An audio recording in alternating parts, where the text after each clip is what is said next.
Hello, my name is Peter Bringy, pastor at Covenant Family Church. In the Bible, in the book of Proverbs, there's a key statement about the importance of the fear of the Lord. That the fear of the Lord, in the beginning of Proverbs, it says it's the beginning of knowledge. Later on in chapter 9, it says that the fear of the Lord is the beginning of wisdom.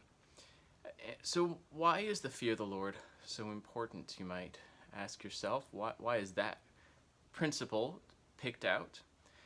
And it's important to first reflect on what wisdom is. Wisdom is skill at living in this world,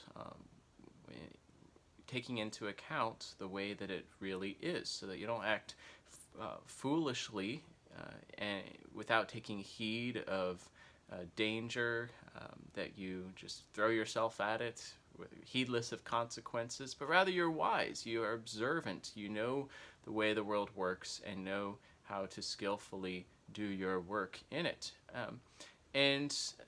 Take, for example, someone who doesn't take into account gravity. He makes his decisions heedless of the fact that gravity exists.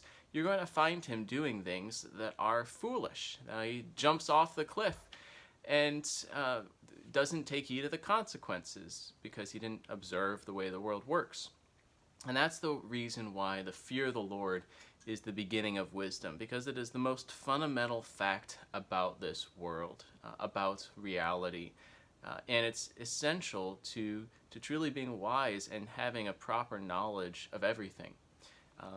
You might get bits and pieces without the fear of the Lord, but as far as a proper understanding of the system of reality, one needs to know God, to have knowledge of God, and especially to have the proper knowledge of God, the fear of the Lord, to realize who He truly is.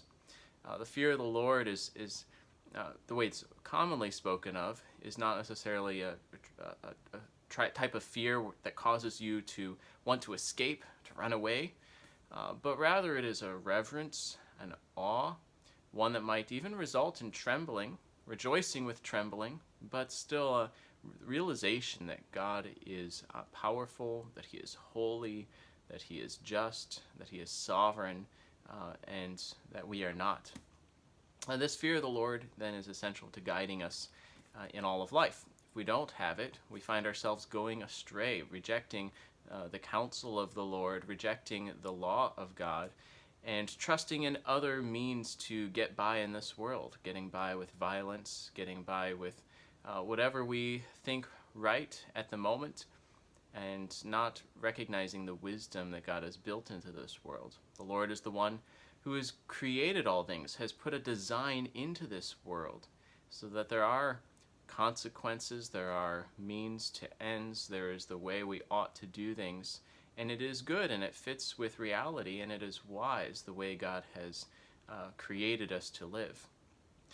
He is the creator and has designed all things. He is also the judge who holds all people accountable.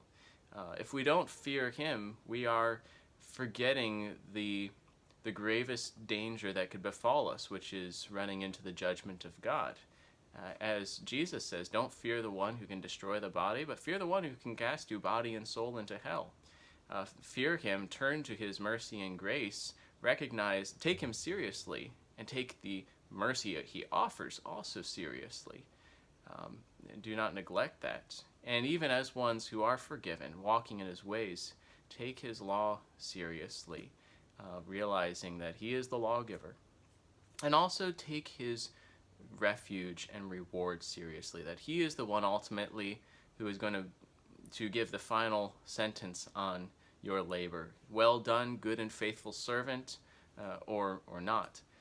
That He is the substantial and everlasting refuge. All others might preserve you for a time, might even be a means that God uses for a time, but ultimately it cannot save or secure you. So yes, fear the Lord.